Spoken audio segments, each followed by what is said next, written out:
there is going to be so much armed resistance to Israel's ground occupation of Gaza. I don't think people in Washington appreciate the extent to which the people of Gaza believe in armed resistance. They are not going to accept an Israeli ground occupation. And we have seen from the fighting on the part of Hamas militants and also other groups in Gaza that are engaged in armed resistance, they have killed a pretty high number of Israelis and taken out many Israeli tanks. I don't know, maybe you know the answer to this. I don't. I see what the IDF puts out as the numbers. I have to assume that the numbers put out by the IDF are a lot lower than the actual numbers. But the bottom line is, if Israel thinks that it's going to just do a permanent ground occupation of Gaza, well, there are going to be many Israelis who come home in body bags or come home disabled, dismembered. And this could be a situation similar to what we saw in Lebanon in 2000, where the Israeli leadership essentially determined that the costs of this occupation, which were in the form of a very high casualty account, would not outweigh the benefits of occupying the land, and eventually have to pull out from a position of weakness.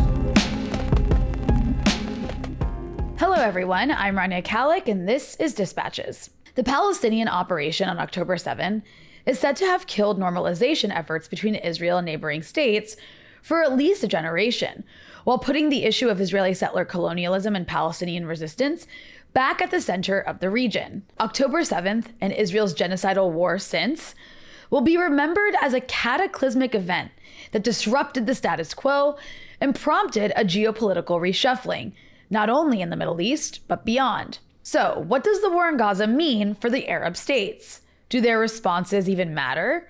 Or is it all just symbolic? How about for the future of the Abraham Accords and other normalization efforts? Why haven't the Gulf states used their oil wealth as leverage to pressure the US to make Israel stop? How does the genocide in Gaza impact countries like Jordan and Syria?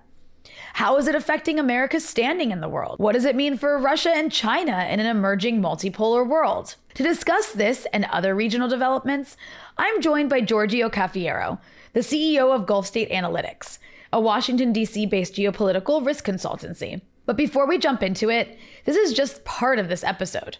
The full interview is available to Breakthrough News members only. You can become a member at patreon.com/breakthrough news. And as always, be sure to hit the subscribe button and the bell so you get a notification whenever we post new content. And if you appreciate this show, you can also donate below on YouTube. Giorgio, welcome back to the show. Good to be with you. Well, it's great to have you on, and there's so much I want to talk to you about. Let's jump right into it and start with the Abraham Accords.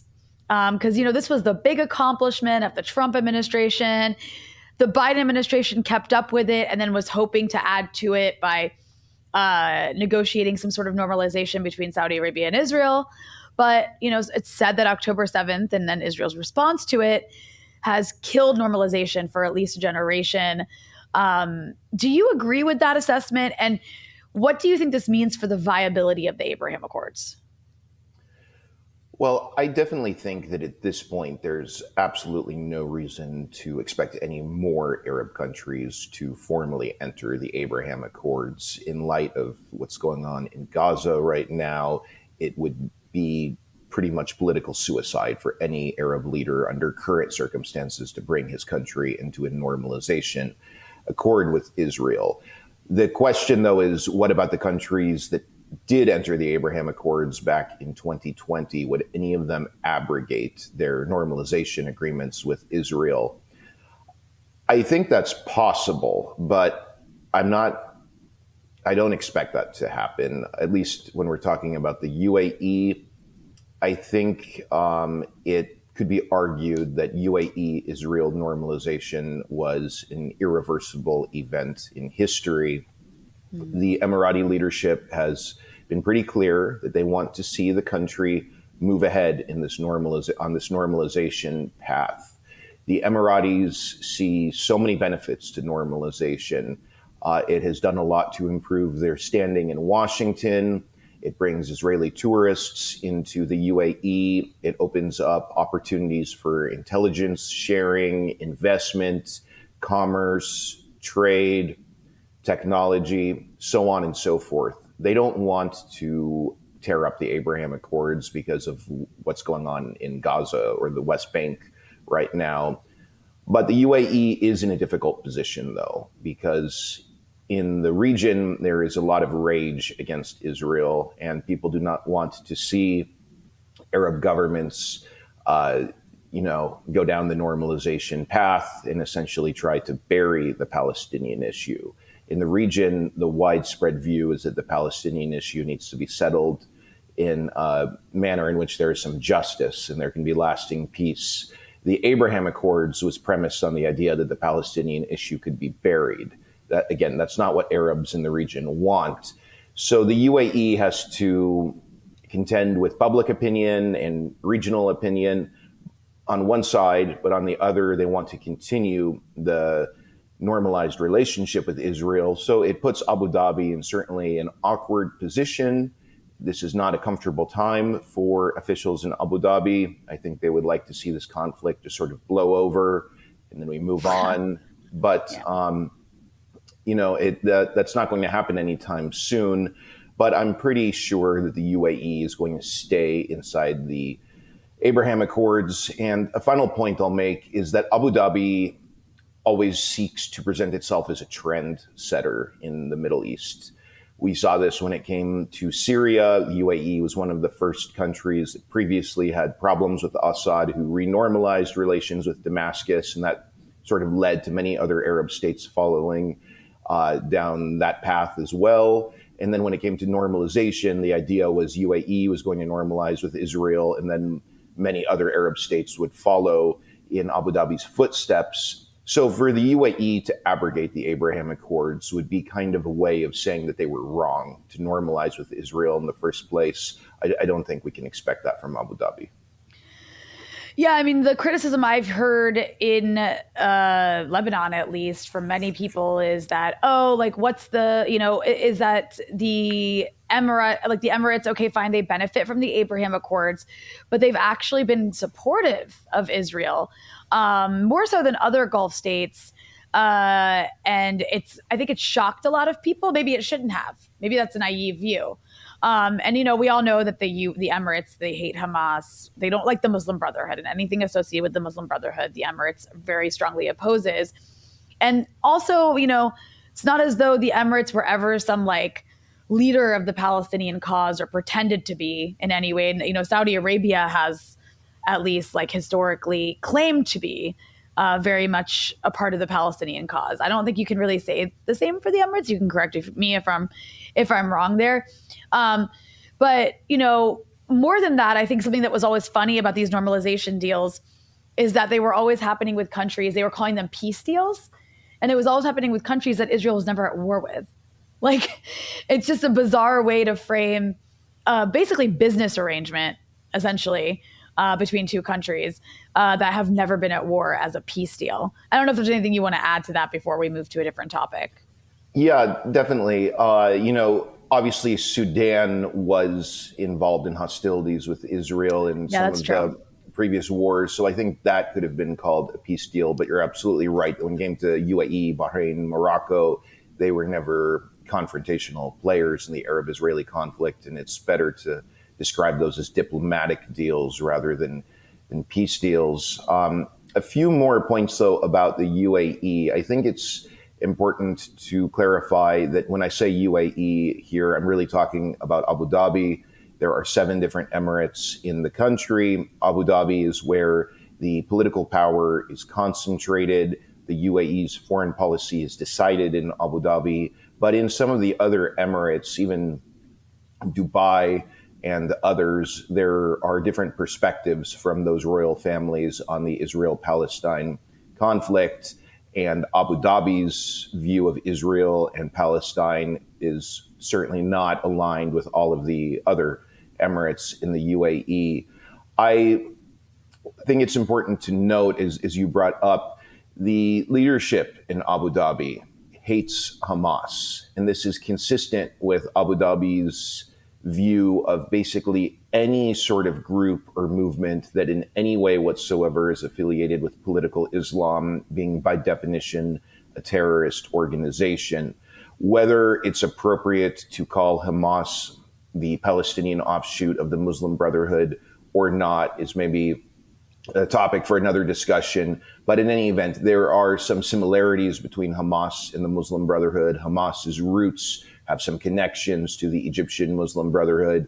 And therefore, from Abu Dhabi's perspective, Hamas is an Islamist group, and the Emiratis do not want to see Islamist groups have any power in the region. This is one of the main reasons why the uprisings of 2011 absolutely terrified UAE. Bring us to the current period.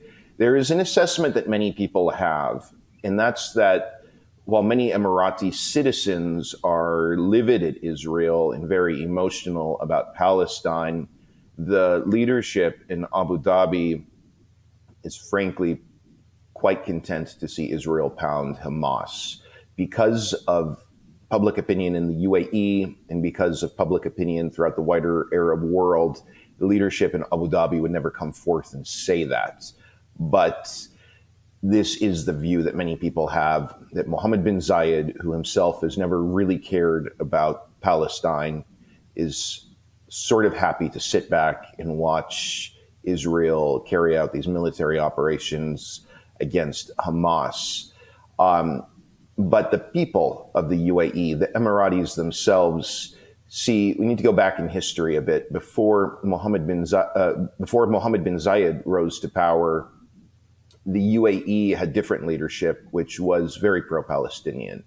And the founder of the UAE made a big deal out of Palestine. And so older Emiratis who grew up during those years, they didn't change their opinion about Palestine just because of the Abraham Accords in 2020. They would like to see their country be in support of the Palestinian struggle. But the UAE is an incredibly authoritarian Arab country, not at all like Lebanon, where there's a lot of room for dialogue and debate, and you have quite a bit of freedom of speech. It's the opposite in the UAE. If you're in the UAE and you speak out against the country's foreign policy, that can be it. People get disappeared for criticizing the leadership in Abu Dhabi. So the Emiratis are not speaking out.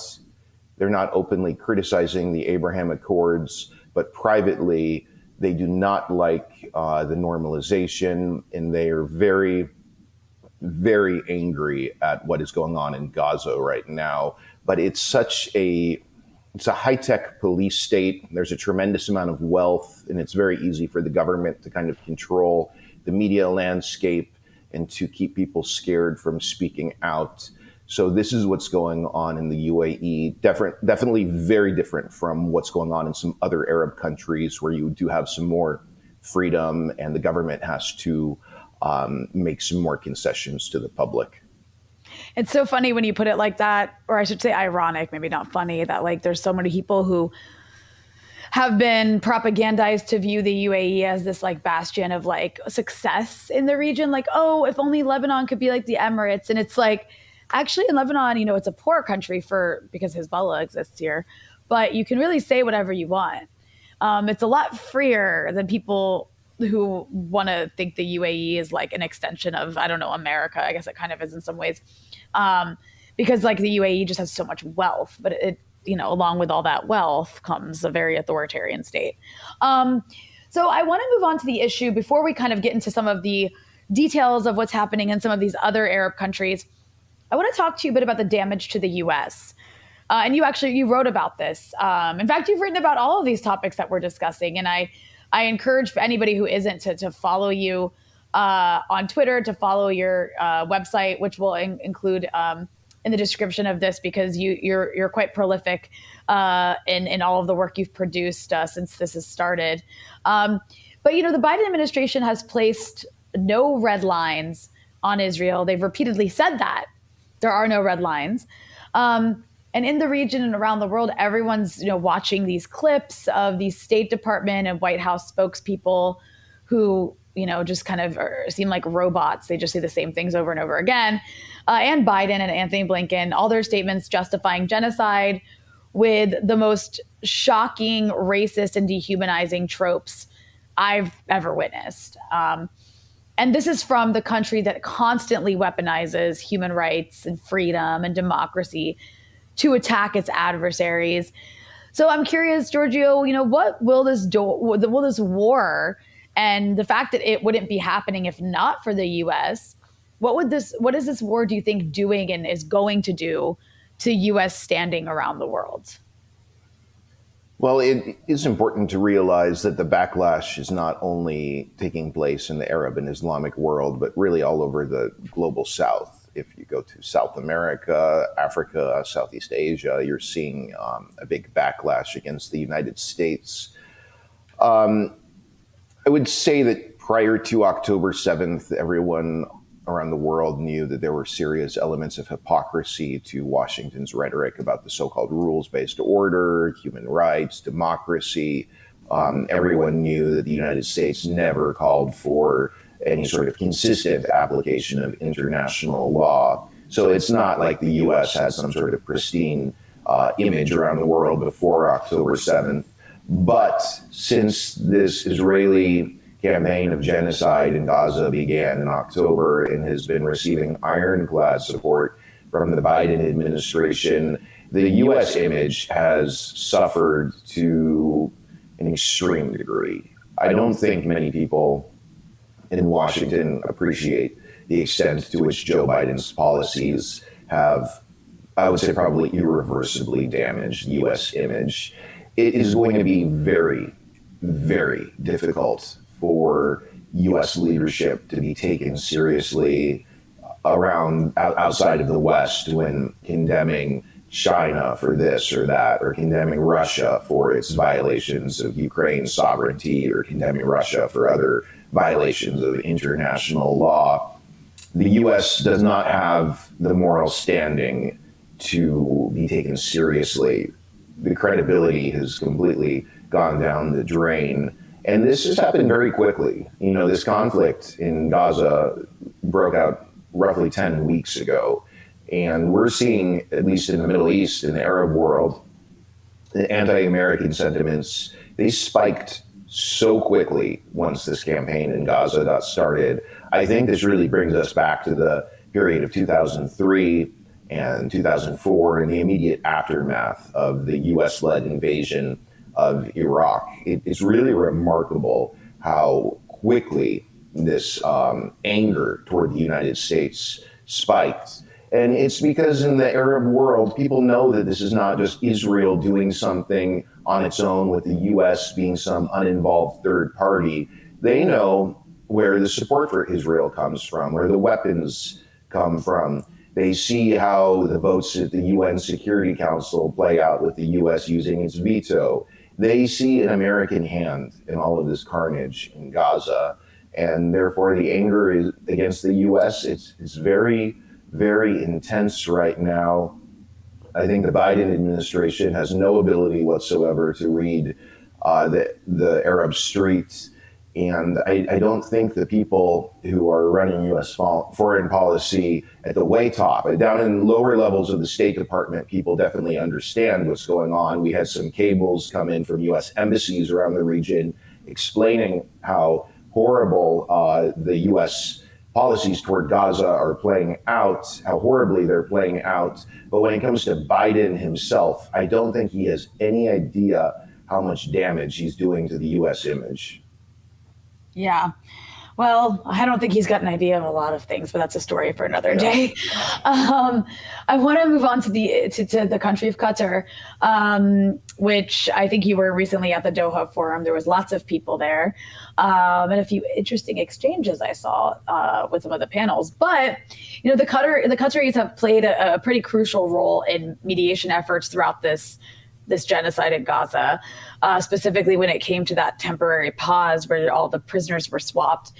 And Qatar often has played that role when it comes to Gaza. They've often also played a rebuilding role in Gaza, though I don't know if that's going to happen this time around. But what does this say, do you think, about Qatar's role in the region and specifically its relationship with Israel? It seems pretty unique. They haven't normalized with Israel.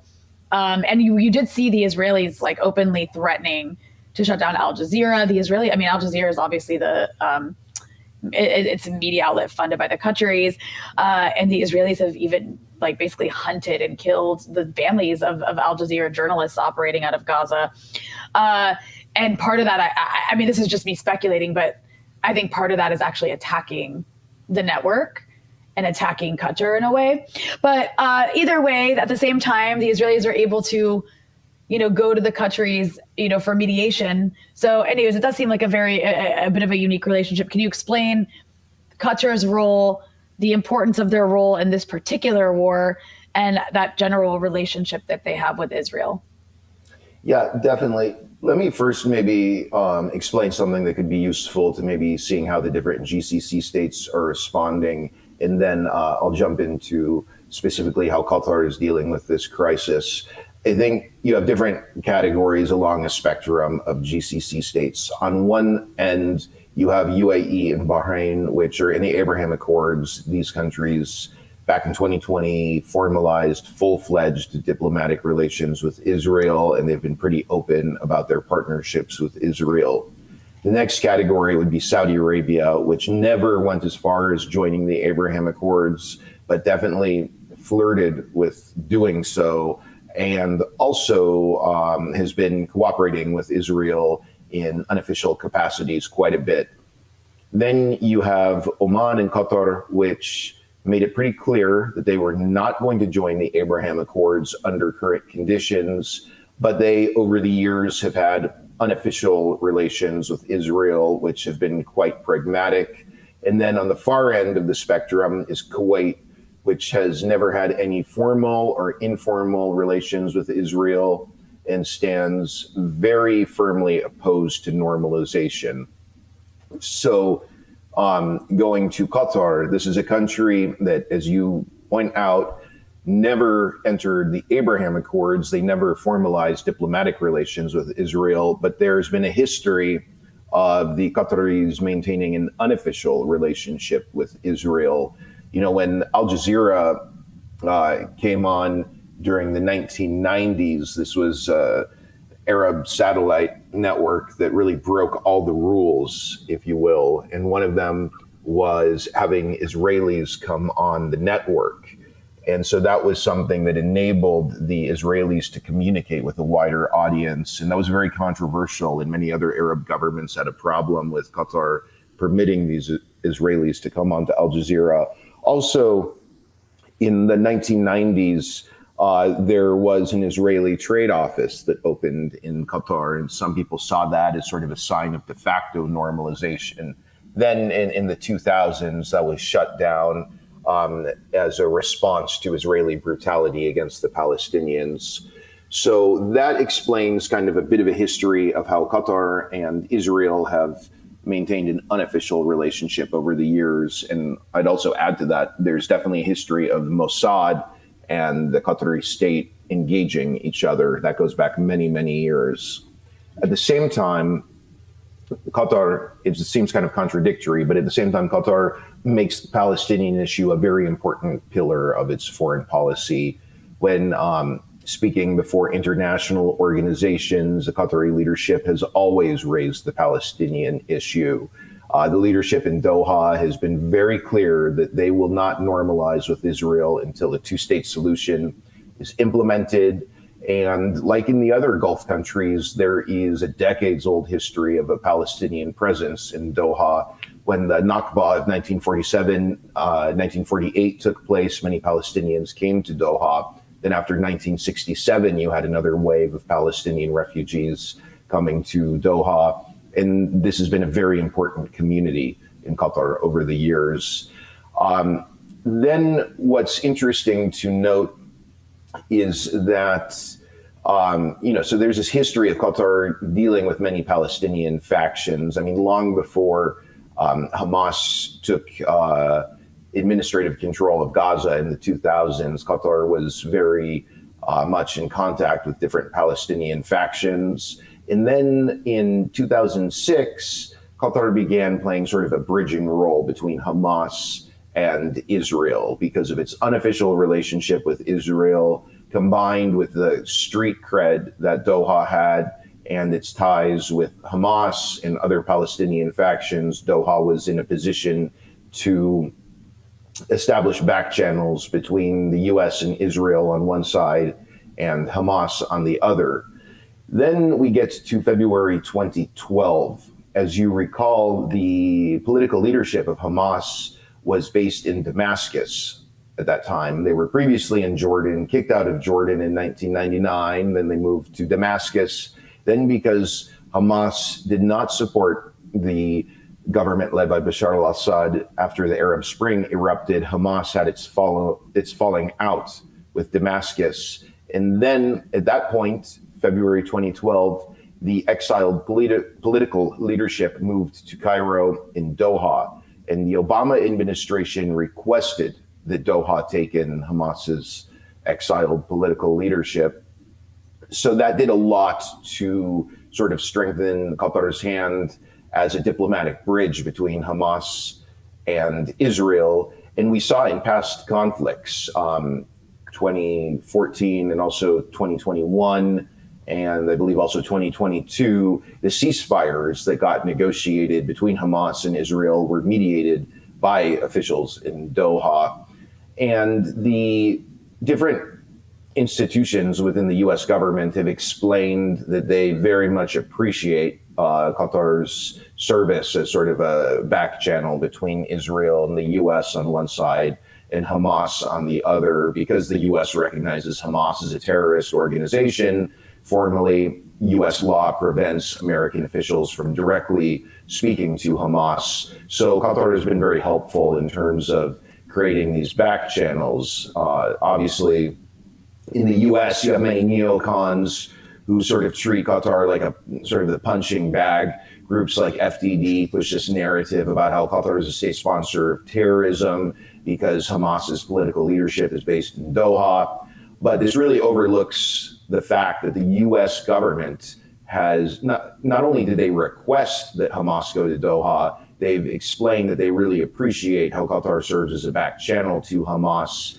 And over the years, the humanitarian problems in Gaza have been slightly alleviated because of Qatari aid that goes into the besieged enclave. All that aid goes through Israel. And the Israeli government has even explained that they think Qatar's humanitarian role in Gaza has helped keep a lid on things. I know in the context of the current conflict, that's sort of absurd to consider, but that has been what we've heard from Israeli officials in the past. So right now, Qatar's in a position where they are still trying to play this diplomatic role. The brief pause, the humanitarian pause that unfortunately expired not too long ago, that was brokered by the Qataris and the Egyptians. Every day since October 7th, Qatari officials and their Israeli counterparts have been in touch. Qatar is very, very opposed to what the Israelis have been doing in Gaza. Officials in Doha have made it clear to their counterparts in Washington that there's a huge disagreement between the two countries when it comes to Israel's war in Gaza. But the Qataris maintain that it's necessary for them to continue engaging both Hamas and Israel diplomatically. And they've been very clear that until there's a lasting ceasefire, they're going to push ahead with these efforts. Well, that moves us on to another state I wanted to ask you about, and that's Saudi Arabia. You know, Saudi Arabia has had some very strong rhetoric about Israel's war in Gaza and has also led conferences with the other Gulf states. But, you know, so far it does look just like words. But I guess my question is, do those words matter more than just symbolism? And then, you know, the question you'll hear from people who are like, very upset about what's happening, which is a lot, is why doesn't Saudi Arabia leverage its oil like it has done in the past to put pressure on the US to get Israel to stop? Yeah, so as you recall, a few minutes ago, I was saying that there's a widespread understanding in the region that Mohammed bin Zayed in Abu Dhabi is totally fine to sort of sit back and watch Israel pound Hamas. There, I think to an extent, to a lesser extent, that could be said about Mohammed bin Salman in Riyadh. The Saudi government's relationship with Hamas is not as negative as Abu Dhabi's relationship with Hamas. But over the years, the Saudi leadership has seen Hamas as sort of a nefarious actor, one that believes in political Islam, is supported by Iran, so on and so forth. But at the same time, the Saudi leadership could never ever openly say something like that because of public opinion in the country. The Saudi leadership right now, I think, is trying to play as a delicate balancing act. They're trying to strike. There's a few things they're trying to achieve here. One, they want to really position Saudi Arabia as a leader in the Arab world. We saw on November 11th, the Saudis hosted a joint emergency summit of the Arab League and the Organization of Islamic Cooperation, OIC. That was an event that brought together representatives and leaders of dozens and dozens of Arab and Islamic countries together to condemn Israel.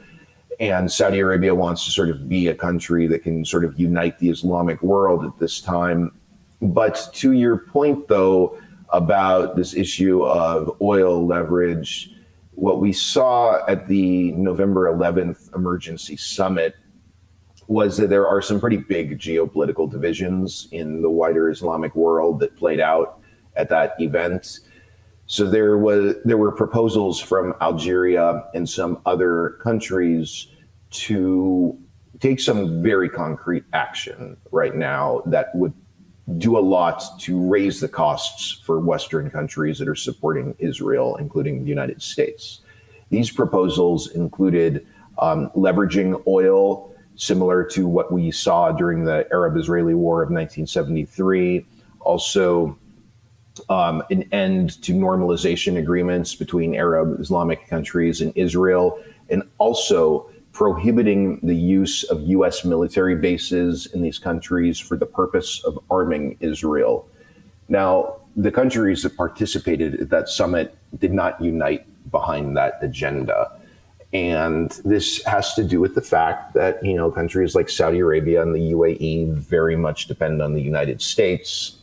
And there's a limit to how far they're going to go in terms of confronting Israel, mindful of their interests in keeping up a good relationship with the United States. And for countries like the UAE, of course, they want to still maintain their normalized relationships with Israel, as we discussed earlier in the show. So that explains why Saudi Arabia, UAE, and some others were not willing to jump on board. But your point is absolutely spot on, that the Saudis do have cards to play. If they wanted to leverage oil to squeeze Israel and its backers in the West, they absolutely could. We saw Mohammed bin Salman stand up against the Biden administration when it came to Saudi-Russia relations, OPEC plus. He definitely has had no problem using the energy card to demonstrate the kingdom's autonomy and willingness to tell Washington to take a hike. But when it comes to Israel-Palestine, we're not seeing the Saudi leadership handle the situation that way. What I think a lot of this comes down to is Vision 2030. As your viewers probably know, Vision 2030 is Saudi Arabia's grandiose economic diversification agenda, where they're trying to get the kingdom to stop being dependent on hydrocarbon resources, and they want to develop these non-hydrocarbon sectors in the economy. To do this, the Saudis need to have a lot of stability in the kingdom, stability in the region. They need to bring in a lot of investment. And they certainly see Israel playing a role in Vision 2030.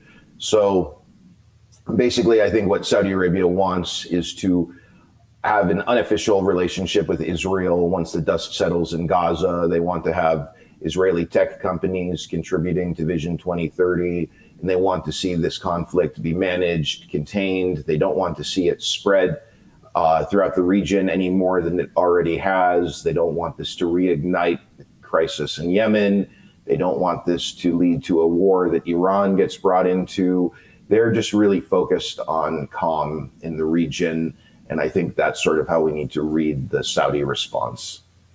I guess so, but then it does make you wonder, like, what are their red lines? Are there red lines for Saudi Arabia? Or is it just kind of like, I mean, I guess at the end of the day, does Israel wiping out Gaza impact Saudi Arabia's security in any way? Because that's what red lines end up being about.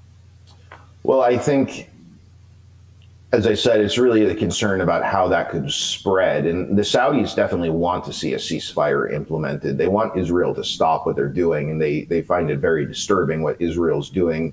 But again, it's not, and I'm speaking about the Saudi government here. When it comes to the citizens, I think there's a lot of passion for the Palestinian issue. But when it comes to the government, this is really more about pragmatism and national interests. They're opposed to Israel's behavior in Gaza in large part because it has such destabilizing effects in the region. If this war continues on, unfortunately, I think there's reason to expect that. It'll be interesting to see if Saudi Arabia sort of changes its messaging and maybe its policies. But as I said, they're very terrified about the potential for this conflict to regionalize and internationalize even more than it has at this point. Well, then just speaking on the issue of red lines, you know, we know that Israel wants to push the Palestinians in Gaza into the Sinai. And so far, Egypt has refused to allow this, despite what looked like some pretty intense lobbying from the U.S. to make it happen, because they view that as a security threat to them. That's their red line, it seems. Even as they, you know, continue to abide by the U.S. and Israeli siege and won't fully open the Rafah crossing for aid unless they're given the green light to by America and Israel. And then you have Jordan, that also I'm sure has red lines, but so far they haven't been crossed, I guess, because Jordan hasn't. I mean, Jordan's done a couple things, but nothing of like real substance that would really impact the conflict in any way. And you can, I know you've actually written about this, so please feel free to give details on what Jordan has done. But again, it's not anything that would really impact Israel's decisions in Gaza. But we know that the Jordanians are unhappy with and have been unhappy with the government of Benjamin Netanyahu. So I'm curious, you know, how does the genocide in Gaza impact Jordan? And do the Jordanians have any red lines that would cause them to do anything that would actually matter in terms of pushing back against Israel's destructive capacity across Gaza, the West Bank, pretty much everywhere Palestinians live? It's a great question. You're absolutely right when you point out that for a number of years, Jordan has become increasingly upset with the policies of the Netanyahu government. They, of course, see those policies as a direct threat to stability in Jordan. Since October 7th, there's probably been no Arab government that's used language to condemn Israel as strongly as the rhetoric out of Amman. The Jordanian officials have been very clear that their country will not play any role in terms of facilitating a Nakba 2.0. The view among Jordanian officials and many throughout the region is that Israel's end game is to ethnically cleanse Gaza and push the Palestinians in the besieged enclave into Egypt, and then later do the same with Palestinians in the West Bank, pushing them into Jordan. This is where Jordan's red line is. Any massive influx of Palestinians into the Hashemite kingdom, that could potentially result in Jordan pulling out of the 1994 peace treaty with Israel. But if Israel's behavior goes short of that, I don't think that Jordan would abrogate the 1994 treaty. And this has to do with a few factors.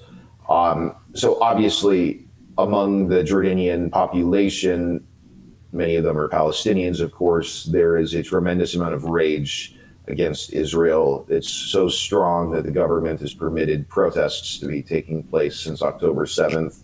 And many have participated in these protests in Jordanian cities all over the country.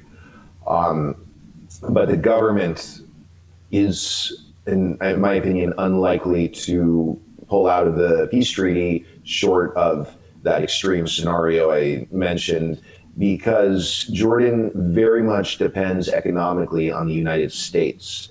And if Jordan ceases to be at peace with Israel, the US would probably cut off its aid to Jordan.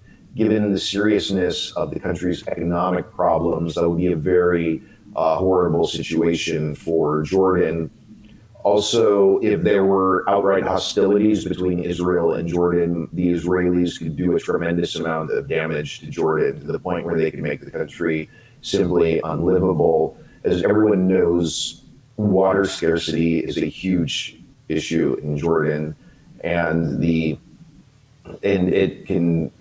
has been serving to create a lot of political problems and socioeconomic friction inside Jordan. And if there is some sort of a conflict with Israel, all of those tensions could exacerbate to a very extreme degree. The land that can be used for agriculture in Jordan is next to the Israeli border. So any war with Israel could do unspeakable amounts of damage to Jordan's economy and just the ability of people to live inside the country. So to put it simply, Jordan's in a really difficult position right now. They have to weigh multiple interests. I think it's unlikely they pull out of the 1994 peace treaty, but that's not to say that we should dismiss that possibility. Well, I want to move on to another country that I think hasn't gotten much attention. We've talked about Oman before, and Oman pretty well in terms of its role in the region. It's kind of like this seemingly quiet player, but actually not so quiet. Could you explain Oman's stance towards what's happening in Gaza and what role the Omanis have been playing? Yeah, so I'll just mention that I was in Oman for a few days earlier this month. So I was speaking to many people in the country about the situation. And, there's kind of a reputation of Oman as being the GCC's quiet country. Muscat is certainly known as being sort of, if you will, kind of the sleepy capital of the Arab world on the far east, on the periphery of the Arab region. And Oman has a history of not always conforming to sort of pan-Arab trends. A lot of this has to do with the fact that there are a lot of non-Arab influences in Oman from Africa, from the Indian Ocean, and it's sort of this maritime seafaring country that sort of looks outward to the Indian Ocean more than inward toward the Arab world. But the situation in Gaza is something that is dominating everyone's minds in Oman right now. They're very, very tuned into what's going on in Palestine.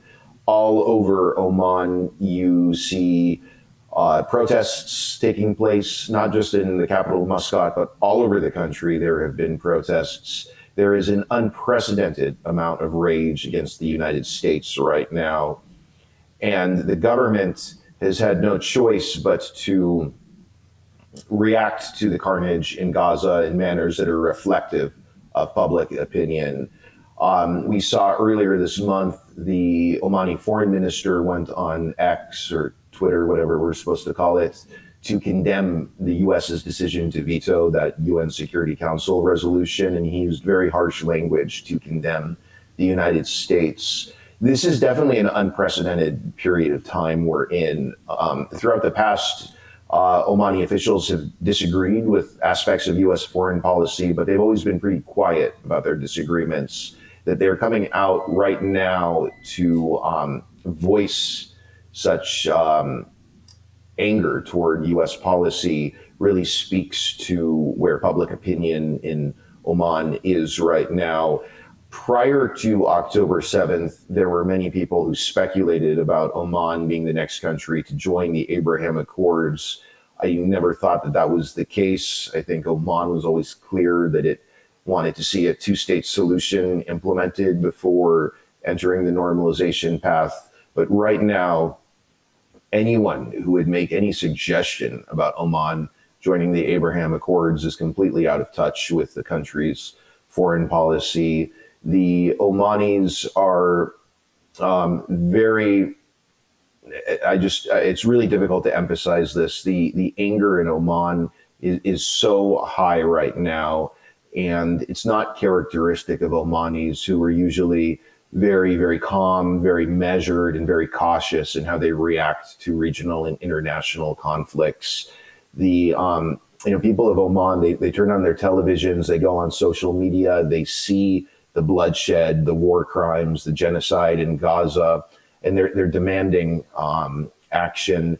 There are many in Oman, including elites. We're talking about scholars, lawyers, doctors, physicians. Very, very prominent Omanis have been going on social media, calling for cutting off diplomatic relations with the United States. The government, I don't think, would ever do that. So we can maybe talk about why later. But the fact that so many people in Omani society are making those calls speaks volumes about where the society stands toward Gaza. Also, there's a boycott going on in Oman right now. The Omanis have decided to not spend any money at U.S. businesses that are associated with Israel. And when you go to Muscat, if you look inside the McDonald's, the Starbucks, you will not see a single Omani there. So the Omanis are definitely using, if you will, the power of the purse to try to send a message about where they stand.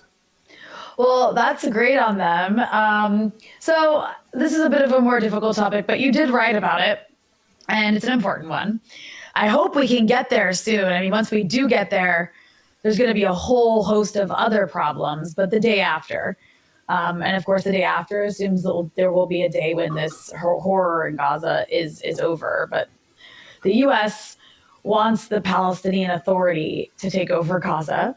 And I just want to point out there was actually a recent poll done, Giorgio, that stated or that showed of Palestinians, specifically in the West Bank and Gaza and Jerusalem. And it showed that only 11% of them support Mahmoud Abbas. Whereas the support for Hamas has risen pretty dramatically, as is typically the case when there's a war on Gaza. But it's like somewhere above the 70% range. But I raise that just to show just the anti-democratic nature of what U.S. policy has always been, on top of supporting this horrible apartheid state in historic Palestine that continues to steal land and ethnically cleanse and is now committing an open genocide in Gaza and admitting to it. The situation in Gaza, the siege in Gaza, was started because Hamas won elections back in the early 2000s, and the U.S. was not happy with that outcome. They actually did back a proxy force in the Palestinian Authority to try to do regime change in Gaza. There was actually like an armed clashes that broke out. The Palestinian Authority lost, Hamas won, and so the next way to try to get rid of Hamas was to impose this horrible starvation siege on Gaza that we've seen taking place for almost 20 years now. And it's built up to the level of dehumanization that we see today playing out in Gaza. And that's just some background to say, that the U.S. wants, once again, the Palestinian Authority to take over Gaza. And in many ways, I really do see what the U.S. is backing here to be another regime change attempt. Israel, however, here's where there's a bit of night and day between the U.S. is Israel wants to either militarily occupy Gaza. That's what some of their leadership is saying. Some of the same leadership is also saying that they'd be open to Arab states that they like, leading some sort of coalition to militarily control Gaza. Either way, there are these fissures emerging between Netanyahu and Biden. But neither of their plans seem not only moral, but neither seem feasible. So I'm curious what your thoughts are on the day after. Yeah, well, as that poll demonstrates, there's very, very little support for Abbas and the PA among Palestinians. And this applies to Palestinians who are in Gaza as well as the West Bank. Really, since the Oslo Accords began, when we ask what has Abbas, the PA, achieved for Palestinians, absolutely nothing. And, Abbas is seen, rightfully so, as, this leader who basically serves Israel and the United States and who takes his orders from them. A guy who is very corrupt, and just is serving as a partner of the Shin Bet in the Israeli state and a partner in the Israeli occupation of Palestinian land. This idea that when the dust settles in Gaza, Abbas and the PA will come in and take over from Hamas. The people who call for that are people who have no understanding of the realities on the ground, have no understanding of how Palestinians look at Abbas. If you enjoyed this episode and want to hear the rest, you can access it by becoming a Breakthrough News member at patreon.com/breakthrough news.